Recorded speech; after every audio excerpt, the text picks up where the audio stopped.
Udupi ಕಾಸರಗೋಡಿನಲ್ಲಿ 400 KV ವಿದ್ಯುತ್ line ಯೋಜನೆ ಕಾಮಗಾರಿಯನ್ನು ವಿರೋಧಿಸಿ ಕರ್ನಾಟಕ ರಾಜ್ಯ ರೈತ ಸಂಘ ಹಸಿರು ಸೇನೆ ಜಿಲ್ಲಾ ಸಮಿತಿ ಮತ್ತು ವಿದ್ಯುತ್ ಲೈನ್ ವಿರೋಧಿ ಹೋರಾಟ ಸಮಿತಿ ನೇತೃತ್ವದಲ್ಲಿ ರೈತರು ಸಂತ್ರಸ್ತರು ದಕ್ಷಿಣ ಕನ್ನಡ ಜಿಲ್ಲಾ ಕಚೇರಿ ಮುಂದೆ ಧರಣಿಯನ್ನು ನಡೆಸಿದ್ದಾರೆ. ರೈತರ ಬದುಕನ್ನು ನಿರ್ನಾಮಗೊಳಿಸುವ ಈ ಯೋಜನೆಯ ಸಾಧಕ ಬಾಧಕಗಳ ಬಗ್ಗೆ ಚರ್ಚಿಸಿ ರೈತರಿಗೆ ನ್ಯಾಯ ಒದಗಿಸಲು ಉಭಯ ಜಿಲ್ಲೆಗಳ ಸಂಸದರು, ಶಾಸಕರುಗಳು, ಜಿಲ್ಲಾಧಿಕಾರಿಗಳು ಮತ್ತು ಕಂಪನಿಯ ಅಧಿಕಾರಿಗಳನ್ನು ಕರೆಯುವಂತೆ ಆಗ್ರಹಿಸಿದರು.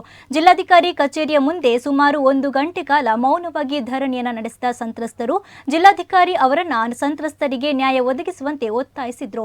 ಜಿಲ್ಲಾಧಿಕಾರಿ ಕಚೇರಿ ಬಳಿ ಯಾವುದೇ ಧರಣಿ ಹಾಗೂ ಪ್ರತಿಭಟನೆಗೆ ಅನುಮತಿ ಅವಕಾಶ ಇಲ್ಲದಿದ್ದರೂ ರೈತರು ನೇರವಾಗಿ ಜಿಲ್ಲಾಧಿಕಾರಿ ಕಚೇರಿ ಆವರಣಕ್ಕೆ ಬಂದು ಧರಣಿಯನ್ನು ನಡೆಸಿ ಜಿಲ್ಲಾಧಿಕಾರಿಗೆ ಅಹವಾಲುವನ್ನು ನೀಡಿದ್ರು. ಇನ್ನು ಸ್ಥಳಕ್ಕೆ ಆಗಮಿಸಿದ ದಕ್ಷಿಣ ಕನ್ನಡ ಜಿಲ್ಲಾಧಿಕಾರಿ ಮುಲೈನ್ ಮುಗಿಲನ್ ಎಂಪಿ ಅವರು ಧರಣಿ ನಿರತ ಸಂತ್ರಸ್ತರೊಂದಿಗೆ ಮಾತುಕತೆಯನ್ನು ನಡೆಸಿದ್ರು.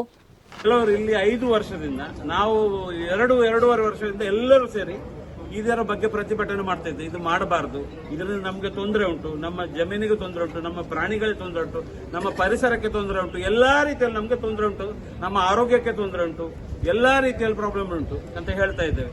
ನಮ್ಮಲ್ಲಿ ಜಾಗ ಇರುವುದು ತುಂಡು ಜಾಗ, 10 ಸೆನ್ಸ್, 20 ಸೆನ್ಸ್, 50 ಸೆನ್ಸ್, ಒಂದು 5 ಎಕರೆ ಇದ್ದವ ಬಹಳ ದೊಡ್ಡ ರೈತ ಇಲ್ಲಿ. ಇದು ಉತ್ತರ ಕರ್ನಾಟಕದಾಗೆ, ಉತ್ತರ ಭಾರತದಾಗೆ ಅಲ್ಲ ಸರ್, ಅಲ್ಲ ಸರ್, ಇಲ್ಲ, ನಮ್ಮ ಸಮಸ್ಯೆ ಏನಂತ ಹೇಳಿದ್ರೆ ಸರ್, ನಮ್ಮ ಸಮಸ್ಯೆ ಮೂಡುಬಿದ್ರಿ ಸರ್ಕಲ್ ಅವರು ಮಾತಾಡೋದು, ಅಲ್ಲಿಂದ ಮತ್ತೆ ನೀವು ಮಾತಾಡಿ ಹಾಗೆ ಅವರು ನಿಮ್ಮಲ್ಲಿ ಮೊನ್ನೆ ಬಂದು ಏಕಾಏಕಿ ಕೆಲಸ ಶುರು ಮಾಡಿದ್ದಾರೆ. ನಾನು ನಿನ್ನೆ ನೀವು ನಾನು ಮಾತಾಡಿದ್ದೇವೆ ಅಲ್ವಾ?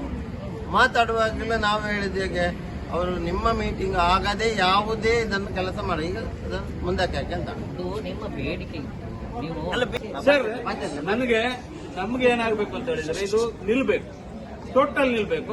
ನೀವು ಇದಕ್ಕೆ ಜಾಸ್ತಿ ಇಂಟ್ರೆಸ್ಟ್ ಕೊಟ್ಟು ಅದನ್ನ ಯಾಕೆ ಮಾಡಿಸ್ರಿ ಅಂತ ಗೊತ್ತಿಲ್ಲ. ಅದು ಅರ್ಧ ಆಗಿದ್ದನ್ನು ನಾವು ಹೋಗಿ ನಿಲ್ಲಿಸಿದ್ದೇವೆ ಸರ್. ಅಲ್ಲ ನೀವು ಅರ್ಧ ಆಗಿದ್ದನ್ನು ನಾವು ಹೋಗಿ ನಿಲ್ಲಿಸಿದ್ದೇವೆ. ಅದನ್ನು ಮತ್ತೆ ಮಾಡೋಕೆ ಅಗತ್ಯ ಇರಲಿಲ್ಲ. ಅದು ಬೀಳ್ತದೆ, ಅದು ಬಿದ್ದು ಹೋಗ್ಲಿ, ಏನು ತೊಂದರೆ ಇರಲಿಲ್ಲ. ಅಲ್ಲಿ ಏನು ಬರೇ ಗುಡ್ಡ ಪ್ರದೇಶ, ಜನ ಇಲ್ಲ, ಯಾರು ಇಲ್ಲ, ಯಾರಿಗೂ ತೊಂದರೆ ಇರಲಿಲ್ಲ. ಇನ್ನೊಂದು ಅದನ್ನು ಬೀಳಿಸೋದು ಮೇಲೆ ಕಟ್ಟೋದಕ್ಕಿಂತ ಬೀಳ್ತದಂತ ಅದನ್ನು ತೆಗಿಬಹುದಿತ್ತು. ತೆಗೆದು ಎಲ್ಲ ಕ್ಲಿಯರ್ ಮಾಡಿ, ಜಾಗ ಕ್ಲಿಯರ್ ಮಾಡಿ ಅಂತ ಹೇಳ್ಬೋದಿತ್ತು. ಅದು ಹೇಳಿಲ್ಲ ಸರ್. ನಮ್ಮ ಭಾವನೆಗಳಿಗೆ ಯಾವುದೇ ಬೆಲೆ ಇಲ್ಲ. 5 ವರ್ಷದಿಂದ ನಾವು ಈಗ ಬರೇ ಒಂದೊಂದು ಊರಿನಿಂದ 2 ಜನ, 1 ಜನ, 2 ಜನ ಇಷ್ಟೇ ಬಂದಿದ್ದು. ನಾವೇನು ಎಲ್ಲರೂ ಬರಲಿಲ್ಲ. ನಾವು ಬರೇ ಇದು ಶಾರ್ಟ್ ನೋಟಿಸ್ ಅಲ್ಲಿ. ನಮ್ಮಲ್ಲಿ ಇರುವುದು ಮುದುಕರು, ಇಲ್ಲ ಮಕ್ಕಳು, ಜಾಬಿಗೆ ಹೋಗೋರಿಗೆ ಬರ್ಲಿಕ್ಕೆ ಆಗುದಿಲ್ಲ, ಕೆಲಸಕ್ಕೆ ಹೋಗೋರು ಬರ್ಲಿಕ್ಕೆ ಆಗುದಿಲ್ಲ, ಮನೆಯಲ್ಲಿ ಅರ್ಜೆಂಟ್ ಕೆಲಸ ಇದ್ದವರಿಗೆ ಬರ್ಲಿಕ್ಕೆ ಆಗುದಿಲ್ಲ. ಮತ್ತೆ ನಾವು ಖರ್ಚು ಮಾಡ್ಕೊಂಡು ಬರ್ಬೇಕು ಸರ್.